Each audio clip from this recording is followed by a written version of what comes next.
par rapport à deux interrogations. La première sur le service santé des armées.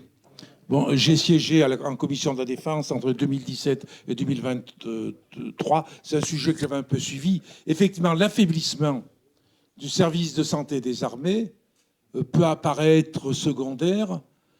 Je pense que c'est important en termes de conséquences. Et je donnerai deux exemples.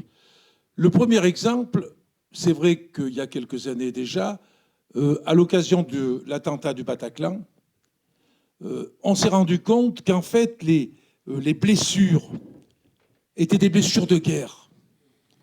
Et que ceux qui étaient les mieux à même d'intervenir et de soigner les victimes d'attentats terroristes, c'était les médecins militaires. Et d'ailleurs, ça a été souligné, alors je ne sais pas à quoi ça a pu aboutir, mais la fermeture d'hôpitaux militaires a des conséquences qui concernent le civil aussi. Et la deuxième chose, c'est plus récent. Quand on voit les catastrophes naturelles, comme celle qu'on a eue à Mayotte par exemple, on se rend compte qu'il faut plusieurs jours, pour ne pas dire plusieurs semaines, pour installer un hôpital de campagne.